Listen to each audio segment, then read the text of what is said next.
అండి అందరికీ నమస్కారం. సముద్రాల ఫార్మ్స్ నుంచి మీ సందీప్.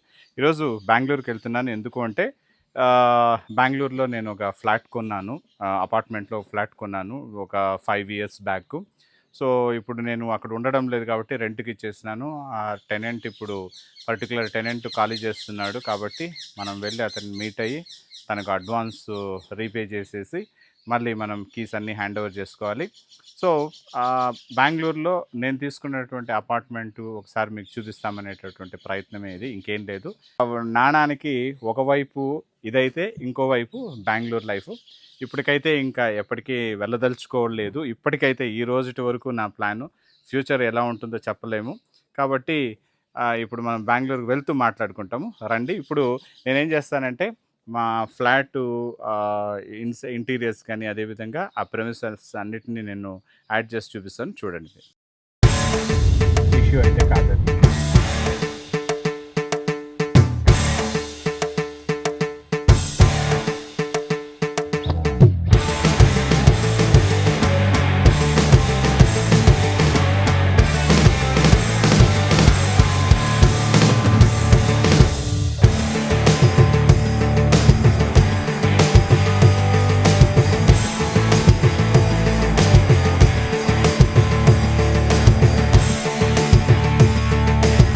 ఇదండి Ajmeera nucleus electronic city phase 2లో నేను ఉండేటటువంటి అపార్ట్మెంటు.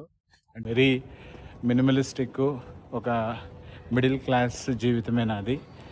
ఏదో నేను నా భార్య కష్టంతో రాత్రి పగులు కష్టపడి కింద మీద పడి 10 ఏళ్ళు మా పెద్ద పాపను ఇక్కడే డే కేర్లో వేసుకొని మేము కష్టపడితే దానికి ప్రతిఫలమే ఈరోజు ఈ అపార్ట్మెంట్లో. ఇదేం పెద్ద అచీవ్మెంట్ ఏం కాదు అపార్ట్మెంట్లో ఫ్లాట్ అనేది. నా వరకు నాకు అదొక అచీవ్మెంట్గానే భావిస్తాను. ఇక్కడ చూడండి, ఇది ప్లే ఏరియా. చూడండి మా పాప ఆడతాను. ఇలాంటివి చూసినప్పుడు బాధ అనిపిస్తుంది. కుప్పంలో పాపం ఒక పార్క్ లేదు, అక్కడ ఏం ఆడుకోలేదు. రోడ్డుకి వెళ్తే కంజెస్టెడ్ రోడ్లోనే ఆడుకోవాలి. ఇలాంటి లైఫ్ ఇవ్వలేకపోయినానే అనిపిస్తుంది. కానీ అలా ఏం లేదు. ఇప్పుడు మనం ఫామ్ హౌస్లో మొత్తం కట్టినాం కదా, అన్నీ ఇలాంటి సౌకర్యాలు ఇంతకు మించి బాగుంది. ఇంకా మంచి వాతావరణం కాబట్టి అక్కడికి తీసుకెళ్తాను. సో పిల్లల్ని మనం పెంచే విధానం బట్టి ఉంటుందండి. అంటే ఇదే జీవితము, హైఫైనెస్సే ఇదే జీవితం అని వాళ్ళకి చూపించినామంటే వాళ్ళు కూడా అదే మైండ్ సెట్లో పెరుగుతారు. ఎందుకంటే మనం మిడిల్ క్లాస్ మనస్తత్వము, జిల్లా ప్రజా పరిషత్ పాఠశాలలో చదువుకొని పెరిగిండే వాళ్ళం కాబట్టి మన మైండ్ సెట్ మనం ఎప్పుడు కానీ మన రూట్స్ పైపే ఉంటుంది. ఎంత ఎత్తుకు ఎదిగినా ఒదిగి ఉండాలనిపిస్తుంది. కానీ ఇవన్నీ ఈ ఈఎంఐల్లో తీసుకోండి, ఈ ఆస్తులు చూసుకొని మనం తోపులు అనుకుంటే దానంత మూర్ఖత్వం ఏమీ ఉండదు. ఓడలు బళ్ళు కావడానికి 2 నిమిషాలు చాలదు. నేను అది చాలా బలంగా నమ్ముతాను. కాబట్టి నాకు వీటి మీద ఏం పెద్దగా అంత మోజు ఉండదు. చూడండి, ఈ ఆకాశ హార్మోన్లను చూస్తూ ఉంటే నాకేం పెద్దగా అనిపించదు. ఇవన్నీ ఏం లోపల ఉండండి, జిల్ల అని ఉంటుంది.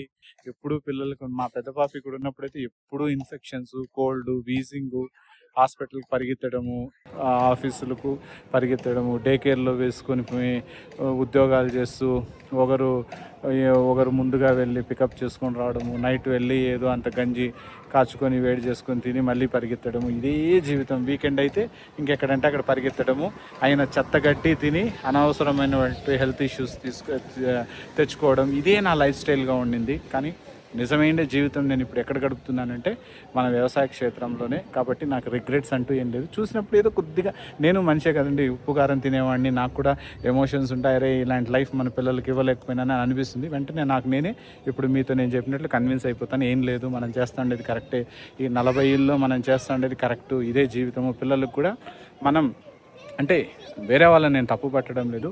పిల్లలు మనం పెరిగిన వాతావరణం బట్టి, మన రూట్స్, మన ఫ్యామిలీ బ్యాక్గ్రౌండ్ బట్టి వాళ్ళని తీసుకొస్తే మంచిదవుతుంది.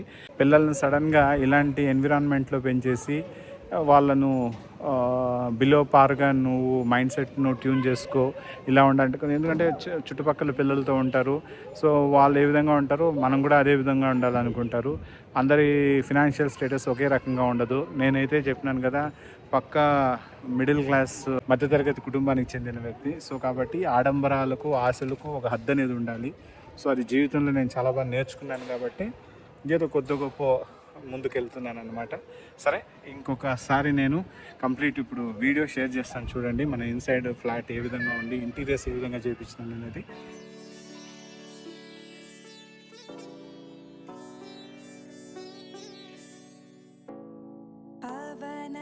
స్తుతి పాత్ర పావన చరిత్ర రవి సోమవర రమణీయ గాత్ర సీతా కళ్యాణ వైభోగమే రామా కళ్యాణ వైభోగమే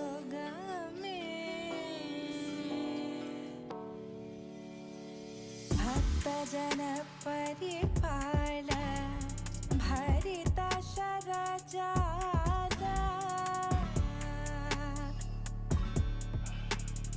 భక్తి ముక్తి దలీల భూదేవ పాల సీతా కళ్యాణ వైభోగమే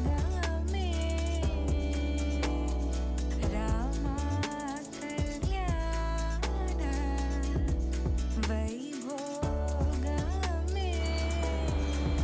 చూసి ఇది ఒక డిఫరెంట్ వ్లాగ్గానే అనుకోండి. వాయిస్ బాగాలైతే ఏమనుకోవద్దండి, ఎందుకంటే నేను ట్రైపాడ్ కానీ డీజే కెమెరా కానీ గింబల్ ఇవన్నీ కూడా నేను ఏది తేలేదు, మైక్రోఫోన్ ఏది, కాబట్టి మీకు పిక్చర్ క్లారిటీ అనేది, సౌండ్ క్లారిటీ తక్కువగా ఉంటుంది. నేను వెళ్ళేటప్పుడు టీసీఎస్ నేను ఎక్కడ పనిచేసినాను, టెక్ మహీంద్రాలో ఎక్కడ పనిచేసాను ఇవన్నీ కూడా చూపిస్తాను, రండి వెళ్ళి చూద్దాం. కాదు, ఇవన్నీ వదులుకొని నేను ఇప్పుడు మన వ్యవసాయము, అదేవిధంగా వ్యవసాయ క్షేత్రము కుప్పంలో ఉంటున్నాను. అంతా మన మైండ్ సెట్ అంటే ఏది పర్మనెంట్ కాదు కాబట్టి. సో ఇక్కడ చూసినారు అంటే ఇది ఇక్కడ ప్లే ఏరియా, స్కేటింగ్ ఏరియా, ఇక్కడ 5 బ్లాకులు ఉంది. ఒక బ్లాక్కు 100 ఫ్లాట్స్ ఉంటాయి. టవర్ 1, టవర్ 2, 3 టవర్స్ ఇక్కడ, ఎదురుగా 4వ టవరు, ఇది 5వ టవర్ ఇక్కడ. ఇక్కడ చూసినారంటే ఇది కంప్లీట్గా commercial building. Inside Ajmeera nucleus, ఇక్కడ ఏదో ఆఫీస్ స్పేస్ కూడా ఇచ్చినారు.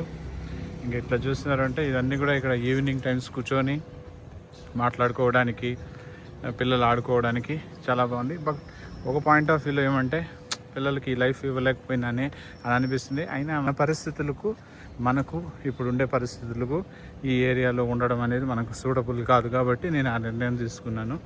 ఇక్కడ చూసినారంటే ఇది క్లబ్ హౌస్, ఇది స్విమ్మింగ్ పూల్. ఇక్కడ చూడండి స్విమ్మింగ్ పూల్ చూపిస్తున్నాను. అంటే పిల్లలకు బాగుంటుంది. అపార్ట్మెంట్ కల్చర్ అనేది పిల్లలకు ఆడుకోవడానికి ఇది ఒక లైఫ్ స్టైల్.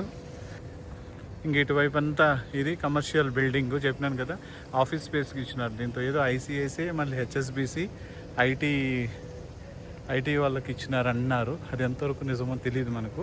బట్ ఈ స్పేస్లో అయితే కంపెనీస్ ఉన్నాయి ఒక్కొక్క ఫ్లోర్లో. ఇది చూస్తున్నారంటే ఇది క్లబ్ హౌస్ చూపిస్తాను చూడండి.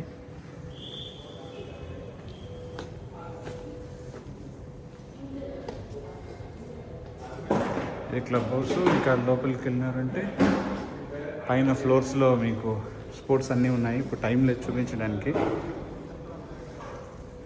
నేను ఇంకా ఇక్కడ ఫంక్షన్ చేసుకోవడానికి ఈ క్లబ్ హౌస్లో ఈ స్పేస్ ఇచ్చినారు. ఇక్కడే మనం గృహప్రవేశం కూడా చేసినాము.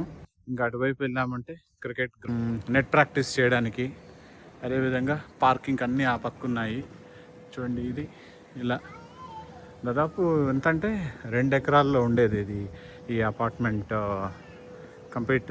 ఈ ప్రాపర్టీ ప్రెమిసెస్ 2 ఏకర్స్లో వీళ్ళు బిల్డ్ చేసి ఉండేది. ఫేజ్ 1లో నీలాద్రిలో అజ్మీరా ఏదో ఒకటి ఉంది. ఫేజ్ 2లో అది అజ్మీరా న్యూక్లియస్. ఇదే ఫేజ్ 2లో మళ్ళీ టీసీఎస్ పక్కన ఇంకోటి ఏదో ఇన్ఫినిటీనో ఏదో స్టార్ట్ చేసినారు వీళ్ళు. మా ఫ్లాటు ఫస్ట్ ఫ్లోర్లో ఉంటుంది, గ్రౌండ్ ఫ్లోరు. అది ఇప్పుడే టెనెంట్ ఖాళీ చేసినాడు కాబట్టి కొద్దిగా చూపించడానికి కుదరదు, చాలా మెస్సీగా ఉంది.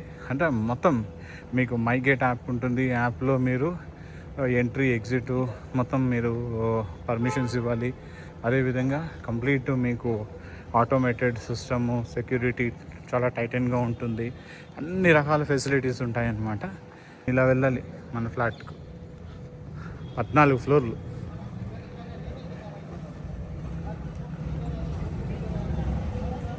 చూడండి, గేట్ కూడా ఆటోమేటిక్, అంటే ఓనర్కి ఒక యాక్సెస్ ఉంటుంది, టెనెంట్కి ఒక యాక్సెస్ ఉంది, ఎవరంటే వాళ్ళు రాలేరు.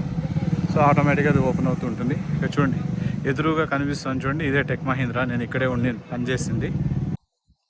ఇంక ఇటువైపు వెళ్ళినారు అంటే మీరు, ఇది వాకింగ్ ట్రాక్ మొత్తం, ఈ 4 టవర్స్ మీరు కంప్లీట్గా ఏ విధంగా వాకింగ్కి వెళ్ళొచ్చు, ఇదో ఈ విధంగా పిల్లల్ని తీసుకెళ్ళచ్చు. అదేవిధంగా ఇక్కడ నుంచినే మనకు ఇక్కడ డెడికేటెడ్ క్లోజ్డ్ పార్కింగ్ ఇచ్చింటారనమాట. ఈ బేస్మెంట్లో వెళ్ళాలి. చూడండి, పచ్చదనానికైతే ఇక్కడ కొదవే లేదు. సేమ్ మన వ్యవసాయ క్షేత్రంలో లాగా ఎక్కడ ప్లేస్ దొరికితే అక్కడ చెట్లు నాటినారు. అందులోనూ ఈ ఎలక్ట్రానిక్ సిటీ చలికి పెట్టింది పేరండి. వానాకాలంలో, చలికాలంలో చలి చంపేస్తుంది. 10 డిగ్రీలు 9 డిగ్రీలు కూడా పడిపోతూ ఉంటుంది. ఇక్కడ దేవనల్లి జీకేవికే, అదేవిధంగా ఎలక్ట్రానిక్ సిటీ, ఆనేకల్, బెంగళూరు రీజన్లోనే కోల్డెస్ట్ ప్లేసెస్ అనమాట. అంటే సమ్మర్లో టెంపరేచర్ కూడా ఎక్కువ రికార్డ్ అయ్యేది ఇక్కడే. సేమ్ మన కుప్పం లాగే రెండు కొద్దిగా, అంటే మరి ఢిల్లీ హైదరాబాద్ లాగా ఉండదు కానీ కొద్దిగా చలికి చలి, ఎండకి ఎండ ఎక్కువగా ఉంటుంది. సో ఇప్పుడు మనం మన ప్రాపర్టీ నుంచి, మన అపార్ట్మెంట్ నుంచి మనం బయలుదేరుతున్నాము. ఎందుకంటే ఏదో పని మీద చెప్పినాను కదా, టెనెంట్ వెకేట్ చేస్తున్నాడు, తనకు అడ్వాన్స్ ఇవ్వాలి, రీపే చేయాలంటే ఉద్దేశంతో వచ్చినాను. చూడండి, అన్ని ఆటోమేటిక్ గేట్స్. ఇక్కడ చూసారంటే ఇది ఫ్రంట్, చాలా బాగుంది. అంటే హై రైజ్ అపార్ట్మెంట్ కదా ఇది, అందువల్ల మీకు ఫెసిలిటీస్ అన్నీ బాగుంటాయి. చూడండి, ఎదురుగా చూపించే బిల్డింగ్ ఇదే టెక్ మహీంద్రా. ఈ టెక్ మహీంద్రాలోనే 5 ఏళ్ళు పనిచేసినాను, 5 నుంచి 6 ఏళ్ళు ఏమో.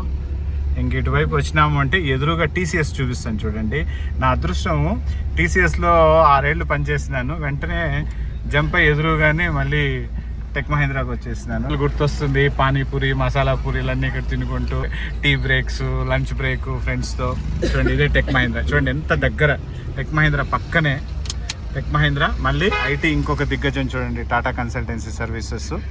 ఇవి రెండిటికి పక్కనే నేను తీసుకున్నటువంటి అపార్ట్మెంట్. ఎలక్ట్రానిక్ సిటీ ఫేజ్ 2లో ఉన్నాము. ఈ రోడ్డు శాంతిపుర అంటారు, ఇక్కడ శాంతిపురకు వెళ్ళేది. ఇప్పుడు మనం ఎలక్ట్రానిక్ సిటీ ఫేజ్ 2 నుంచి టెక్ మహీంద్రా టీసీఎస్ నుంచి టువర్డ్స్ హైవేకి వెళ్తున్నాము. హైవే జస్ట్ మీకు 900 మీటర్స్ మన ఫ్లాట్ నుంచి నడుచుకొని రావచ్చు. నేను ఒకప్పుడు ఇక్కడ చందాపుర 4 కిలోమీటర్స్ అనమాట, 4 to 5 కిలోమీటర్స్. అక్కడ కాపురం ఉన్నాను, అక్కడ నేను స్టే చేసేవాడిని ఫ్యామిలీతో. ఇక్కడ బస్ దిగేసి ఇక్కడ నుంచి టీసీఎస్కి నడుచుకొని వచ్చేవాడిని. ఆ రోజులే బాగుండింది. అంటే ఇక్కడికి వచ్చినప్పుడు అలా అనిపిస్తుంది, ఎక్కడుంటే అలా అనిపిస్తుంది అండి. ఇక్కడుంటే అరే చాలా రోజుల తర్వాత వచ్చినాం కదా, మళ్ళీ 3 రోజులు ఉన్నామంటే మళ్ళీ మనకు చిర్రెత్తుతో ఎదురయ్యి ట్రాఫిక్ స్వామి మళ్ళీ వెళ్ళిపోతాం అనిపిస్తుంది. సో మనిషి మైండ్ అనేది ఫ్లైఓవర్ మీద పోలప్ప. సో మనిషి మైండ్ సెట్ ఎలా ఉంటుందంటే, ఏది మనం ఇప్పుడు చెప్పేది రేపు మళ్ళీ మనం ఆ స్టేట్మెంట్ మీద మనం స్టిక్ అని కాలేము. ఎందుకంటే సర్కమ్స్టెన్సెస్, పరిస్థితులు మనల్ని మారుస్తూ ఉంటుంది. కాబట్టి ఇక్కడ చూడండి, ఇవన్నీ కూడా సిమెంట్స్ కానీ, అదేవిధంగా ఇక్కడ ఇన్ఫోసిస్, దాని వెనకాల మళ్ళీ ఇంకో టెక్ మహీంద్రా ఇక్కడ చూపిస్తాను చూడండి. ఇవన్నీ కూడా ఐటీ కంపెనీలే. మనం ఇప్పుడు ఫేజ్ 2 నుంచి ఫేజ్ 1కి వెళ్తున్నాము. వెళ్ళి ఇప్పుడు మనం బీటీఎంకి వెళ్ళాలి కాబట్టి ఇది ఇప్పుడు మనం ఎలివేటెడ్ ఫ్లైఓవర్ ఎక్కేస్తాము. సో కాబట్టి ఇటువైపు ఎస్పెషలీ నాకు ఐటీపీఎల్ కన్నా, వైట్ ఫీల్డ్ ఐటీపీఎల్ కన్నా దీన్ని ఎక్కే పైన ఎలక్ట్రానిక్ సిటీతో నాకు అనుబంధం ఎక్కువ. ఎందుకంటే దాదాపు 16-17 ఏళ్ళు నేను ఇక్కడే ఉన్నాను. చూడండి, మెట్రో స్టేషన్ ఇదే, మన అపార్ట్మెంట్కు మెట్రో స్టేషన్ దగ్గరలో ఉండే మెట్రో స్టేషన్ ఇదే.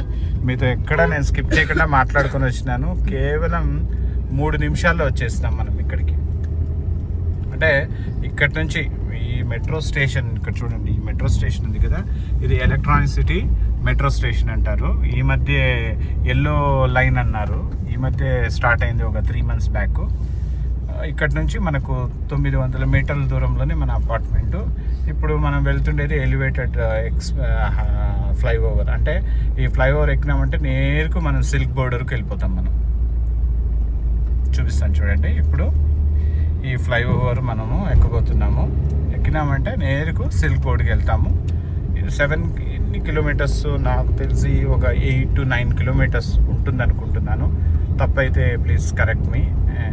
నేను ఏదో ఒక అప్రాక్సిమేట్గా చెప్తున్నాను కిలోమీటర్స్. ఒక 7 minutes to 10 minutesలో మనము ఈ ఫ్లైఓవర్ దాటేయచ్చు. కింద ఉండే ట్రాఫిక్ అంతా మనకు తప్పుతుంది, మిస్ చేసుకుని వెళ్ళచ్చు. మళ్ళీ బీటీఎంకి అదేవిధంగా సిల్క్ బోర్డ్కి వెళ్ళినామంటే మళ్ళీ ట్రాఫిక్ అనేది మనకు స్టార్ట్ అవుతుంది. ఇక్కడ చూడండి. సో ఇవన్నీ మీకు ఈరోజు చూపించాలి అనే ప్రయత్నంలోనే ఇవన్నీ కవర్ చేసినాను. అంటే నాణానికి 2 వైపులు లైఫ్ ఏ విధంగా ఉంటుంది, నా ముందు లైఫ్ ఏ విధంగా ఉండింది, ఇప్పుడు నేను లీడ్ చేస్తున్నటువంటి లైఫ్ ఏంటి. కాబట్టి వాస్తవంలో బతకాలి. ఈ చెప్పినాను కదా, నేను ఈ 16 ఏళ్ల నా నగర జీవితం నుంచి నేను నేర్చుకునేది ఏమంటే రియలిస్టిక్గా ఉండాలి, సింపుల్గా ఉండాలి, వాస్తవంలో జీవించాలనేది నేను చాలా వరకు నేర్చుకున్నాను నేను. సో ఇదండి ఈ వ్లాగ్ నేను ఇక్కడితో కంప్లీట్ చేస్తాను. మనం ఇంకో వ్లాగ్ మన వ్యవసాయ క్షేత్రంలో కలుస్తాం. ఎందుకంటే చెయ్యి చాలా నొప్పి అనిపిస్తుంది, ట్రైపాడ్ లేనందువల్ల కష్టమవుతుంది వ్లాగ్ చేయడము. సో మనం మళ్ళీ మన వ్యవసాయ క్షేత్రంలో ఈరోజు సాయంకాలం మళ్ళీ నేను బెంగళూరుకి వెళ్ళిపోతాను. ఈరోజు నా మిస్సెస్కి ఆఫీస్ కూడా ఉంది, తనని తీసుకొచ్చినాను. ప్లస్ వేరే పనులు ఉండడం వల్ల ఈరోజు మన షబీర్తో వచ్చినాను. నా కారు తీసుకురాలేదు నేను. సో కాబట్టి మనం రేపు వ్యవసాయ క్షేత్రంలో మనం చేసే పనులు చూపిస్తానండి. అంతవరకు బాయ్.